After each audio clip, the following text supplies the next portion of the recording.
Olá, começa agora mais um programa Justiça para Todos especial sobre o 28º Encontro Nacional dos Juízes Federais do Brasil.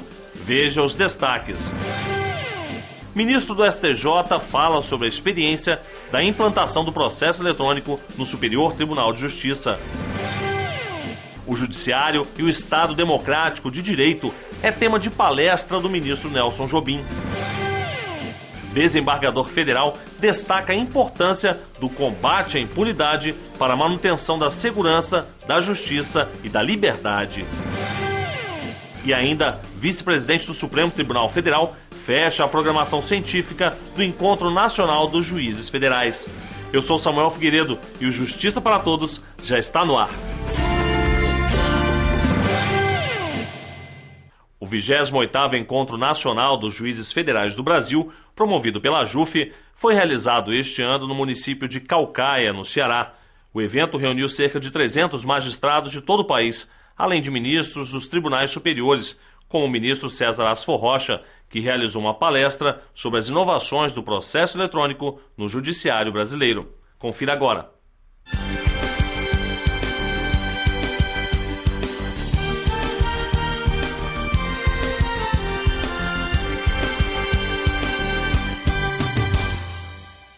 O ministro do Superior Tribunal de Justiça, César Asfor Rocha, falou sobre a experiência do processo eletrônico no STJ, inovação que trouxe economia.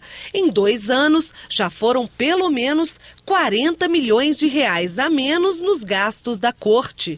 Quando nós assumimos a presidência do STJ, o STJ tinha cerca de 460 mil processos no estoque e recebia diariamente cerca de 1.200 processos por dia útil.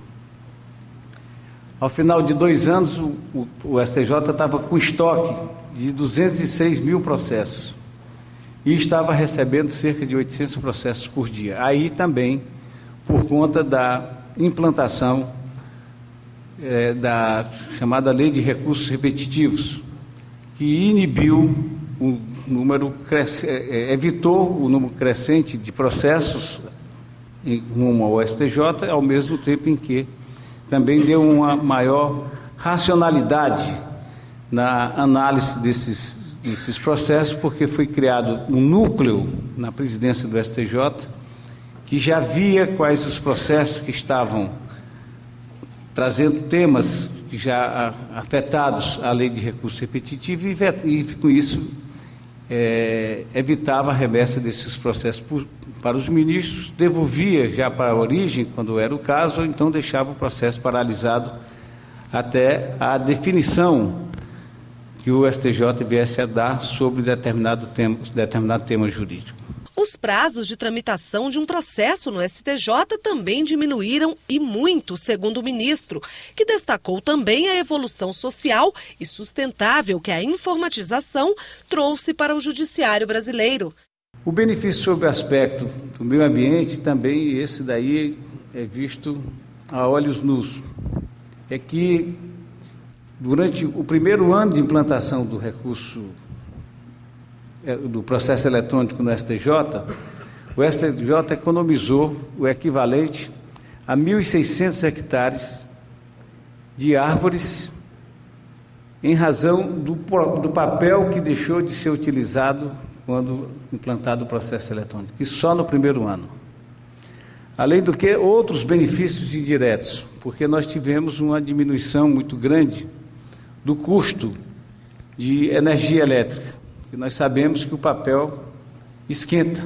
Então, o papel em um gabinete, ele exige um esforço maior do ar-condicionado e, consequentemente, do consumo de energia. A energia também deixou de ser consumida porque diminuiu a utilização de elevadores. Isso decorreu da diminuição do número de pessoas que frequentavam o STJ. Porque muita gente deixou de ter acesso ao processo só fisicamente, poderia acessar eletronicamente, como todos nós sabemos. E tivemos também aí uma economia muito grande com relação ao estacionamento. Antes da implantação do processo eletrônico, nós fizemos pesquisas e vimos que a maior reivindicação que era feita pela clientela do STJ era de áreas de estacionamento. E quanto mais nós fazíamos, mais reivindicação havia. E com isso nós não vamos dizer que ficamos com áreas ociosas, mas deixou de ser uma necessidade crescente, porque as pessoas não precisavam mais se deslocar para o STJ para ter acesso, apenas para pegar uma cópia de uma peça processual, ficando o acesso destinado apenas aos advogados que queriam fazer sustentação ou então entregar memorial ao ministro. A Justiça Federal também vive essa realidade transformadora e foi lembrada pelo ministro, que citou o Tribunal Regional Federal da 4ª Região, onde todo o processo já é eletrônico. Para os magistrados que ainda estão se adaptando a esse novo modelo, mais ágil e econômico em algumas regiões, a palestra foi mais uma oportunidade de aproximação com o tema. Eu achei muito interessante essa experiência do que o ministro nos trouxe hoje em relação ao processo eletrônico, que é uma realidade que, de fato, todos os tribunais devem adotar, porque hoje em dia, com o número excessivo de processos, né, com essa realidade de uma rapidez no julgamento, nas decisões, o processo eletrônico, de fato, acho que é a única saída do Poder Judiciário. O processo eletrônico é o meio pelo qual nós vamos conseguir fazer com que o processo flua mais rápido e as ações tenham um final mais rápido, é a exigência da Constituição. Então, a forma pela qual o STJ, por exemplo, conseguiu fazer essa digitalização dos processos, tornou o processo eletrônico, tornou também o processo mais efetivo, mais rápido. E é exatamente esse o objetivo. Então eu gostei muito, eu conhecia um pouco do assunto e fiquei conhecendo muito mais hoje, por isso eu gostei bastante. Você vai ver a seguir, ministro Nelson Jobim fala sobre o Judiciário e o Estado Democrático de Direito. E ainda, desembargador Fausto de Santos ressalta a necessidade de combater o crime organizado no país. É daqui a pouco, no Justiça para Todos. Nenhum outro banco é tão fácil de encontrar quanto a Caixa. Você encontra a Caixa nas agências, nos caixas eletrônicos, nas lotéricas, nos estabelecimentos comerciais, na internet e no celular. Mas se mesmo assim você não encontrar a Caixa, a Caixa encontra você com uma de suas exclusivas unidades móveis. Caixa, o banco que acredita nas pessoas.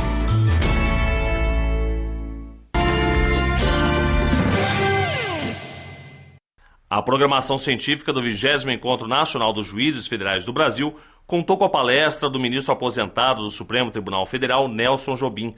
O ministro, que também já ocupou cargos nos poderes executivo e legislativo, falou sobre a relação entre o Judiciário e o Estado Democrático de Direito. O ministro do Supremo Tribunal Federal, Nelson Jobim, que também já foi ministro de Estado da Defesa e da Justiça e deputado federal pelo Rio Grande do Sul, levou sua experiência nos 3 poderes para falar sobre o tema o Judiciário e o Estado Democrático de Direito. É fundamental o tipo de demanda, o tipo de discussão e o tipo de inserção que se tem da Justiça Federal, da Justiça como um todo, no processo democrático brasileiro. Então, que se compreenda que todo o processo democrático é uma construção política. Essa construção política passa necessariamente pela compreensão do papel que desempenha esses atores dentro do processo, e essas discussões exatamente afloram esse tipo de papel, que pode ser um papel de contestação, um papel de conflito, um papel de conciliação, um papel, enfim, mas sempre um papel de busca de ajuste de contas do país com o seu futuro. Durante a palestra, o ministro Nelson Jobim ressaltou que os magistrados devem ter uma formação sólida, ser profissionais, independentes e imparciais, e defendeu que para que o papel do judiciário seja cumprido no sistema legal e político, os juízes devem estar empenhados nos princípios da democracia. Não, essa foi uma análise histórica em relação exatamente a essas mutações funcionais na inserção democrática do Poder Judiciário brasileiro. É bom lembrar que o processo político democrático é um devir, é um construir, não é algo que se termina, que se acabe, é algo que vai se construindo com a inserção e participação de todos os poderes. A discussão sobre política e direito contou com a presença maciça dos participantes do 28º Encontro Nacional dos Juízes Federais do Brasil. Foi uma palestra, para mim, extremamente esclarecedora, fantástica, uma pessoa que tem um profundo conhecimento aí dos três poderes, participou dos três poderes, tem uma visão fantástica aí do que acontece, dos bastidores. Eu acho que foi extremamente elucidativa para a gente poder repensar aí nossas estratégias com relação aos temas de interesse da carreira. Ouvir o ministro Jobim é sempre um grande aprendizado de vida, de sensibilidade política e para saídas consensuais dos grandes entraves que nós temos institucionais. Foi muito bom. A construção de um terceiro pilar que garanta a liberdade, a segurança e a justiça aos cidadãos foi tema da palestra realizada pelo desembargador federal Fausto de Santos. Ele destacou que é preciso construir estratégias para combater a impunidade no país. Para falar sobre o tema construção de um terceiro pilar, liberdade, segurança e justiça, o desembargador federal Fausto de Santos chamou a atenção para a necessidade de acabar com a impunidade no Brasil. Temos que dar mais atenção à lavagem de dinheiro. Falamos muito de lavagem de dinheiro, o país avançou, entre aspas. É muito bacana você pegar um táxi e a pessoa falar, olha, aqui comprou um imóvel, fulano está lavando dinheiro. Hoje já existe uma consciência absoluta, graças muito do Poder Judiciário, das várias especializadas, que contribuíram enormemente para criar no país a realidade do combate do crime de lavagem de dinheiro. E a importância do combate à lavagem se dá pelo fato de que, quando existe aquela terceira fase de integração do valor ilícito na comunidade, sabemos que parte desse valor vai para influenciar a vontade de políticos, que me perdoem, não quero generalizar, mas é a verdade, influenciar a vontade de jornalistas, influenciar a vontade do Ministério Público, da polícia e também dos magistrados. Então, o crime organizado, ele age e nós temos que responder. O magistrado também criticou o projeto de reforma do Código de Processo Penal que tramita no Congresso Nacional. Segundo ele, o novo modelo traz medidas que garantem o direito de defesa, mas com o risco de inviabilizar ações punitivas no âmbito penal. Começa a não se validar mais todas as decisões tomadas em primeira instância, que é a verdadeira justiça constitucional, aquela que está perto do cidadão, aquela que está perto das provas, que quando decide, carrega na decisão uma convicção única, que só a primeira instância pode dar.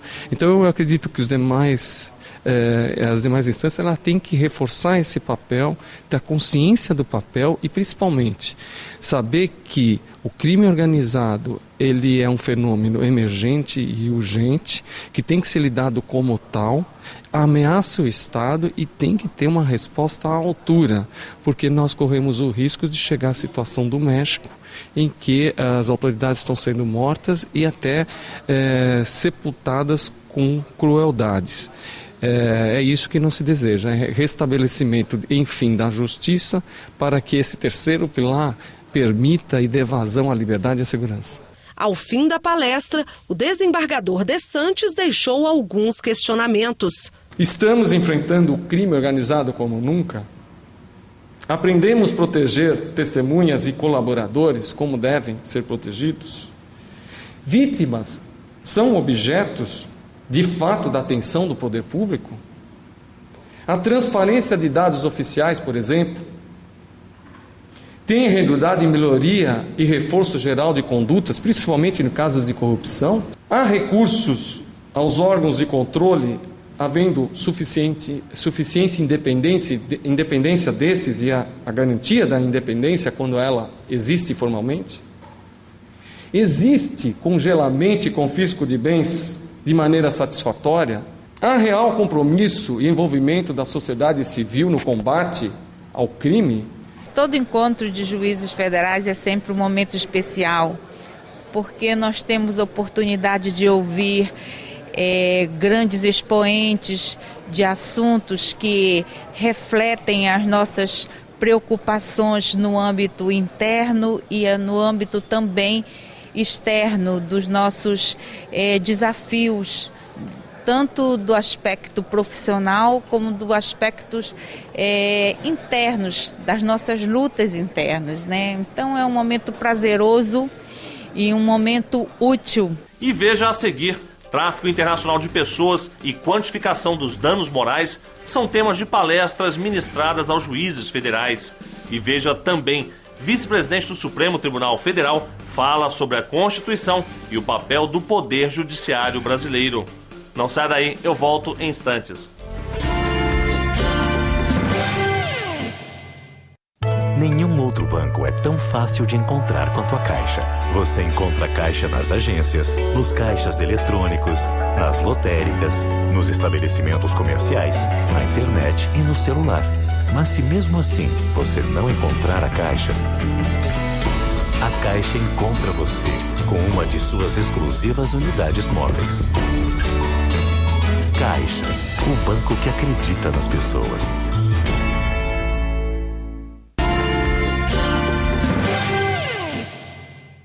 O tráfico internacional de seres humanos e a quantificação dos danos morais também foram abordados durante o Encontro Nacional dos Juízes Federais.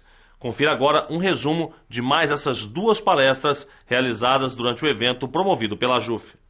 Tráfico internacional de seres humanos. Este foi o tema da palestra da juíza do Superior Tribunal de Justiça de Misiones, na Argentina, Cristina Irene Leiva.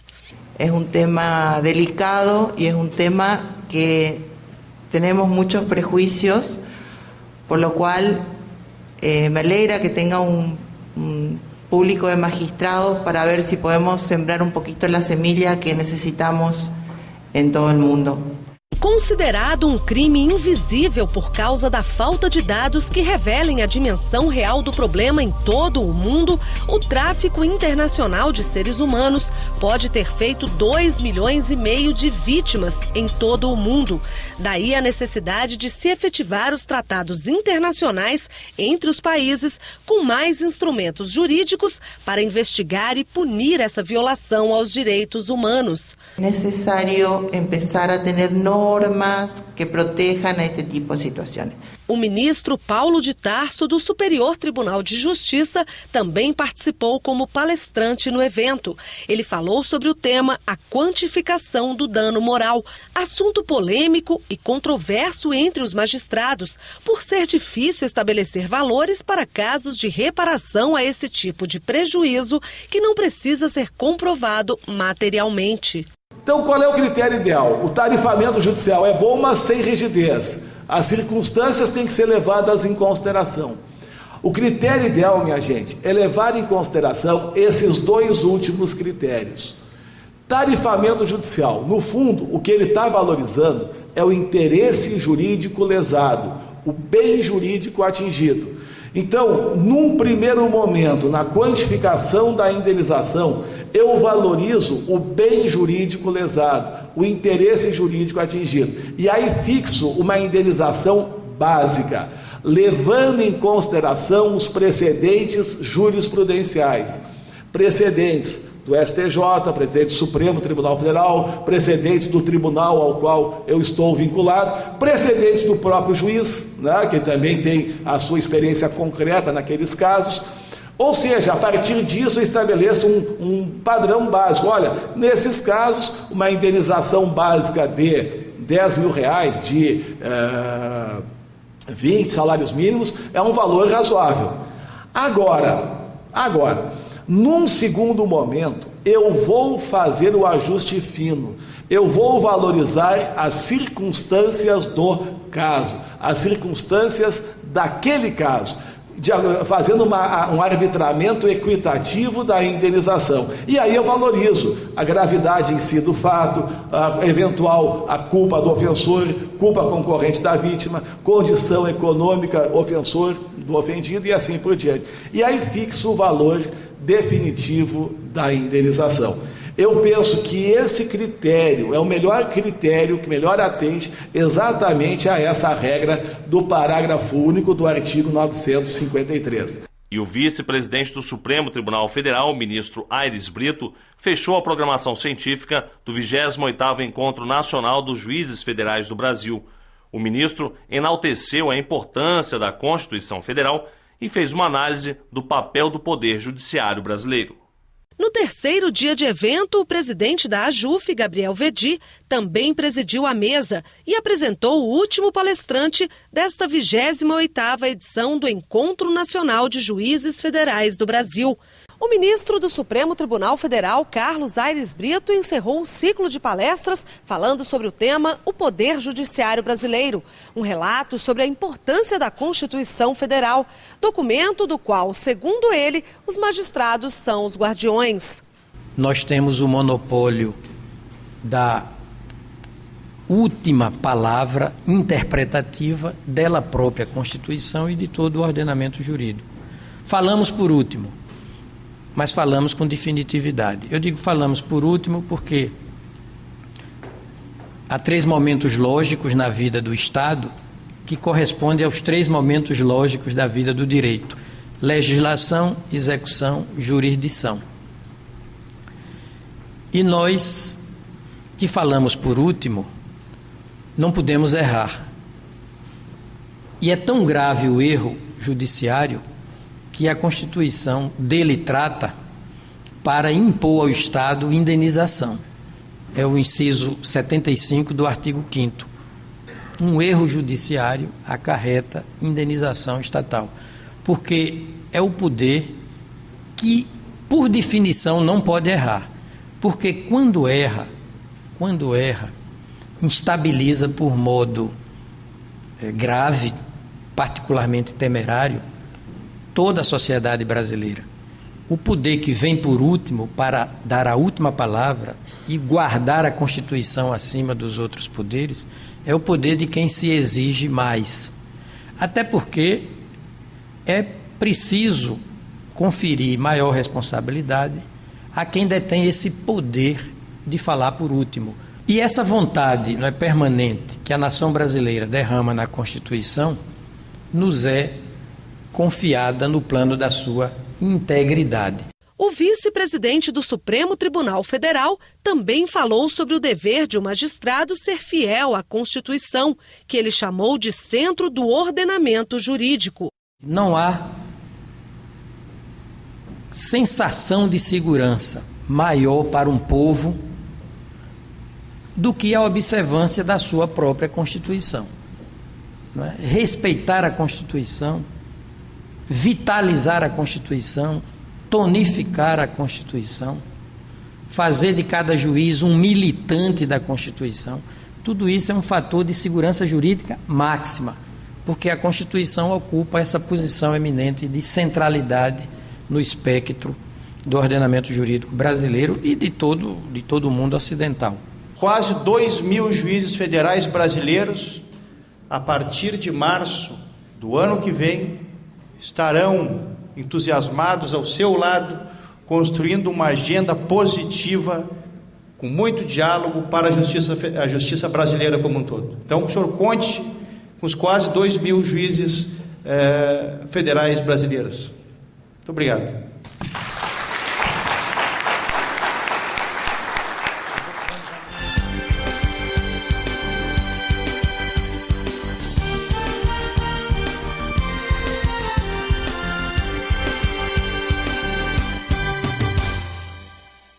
E o Justiça para Todos de hoje fica por aqui. Obrigado pela sua companhia e até o nosso próximo encontro.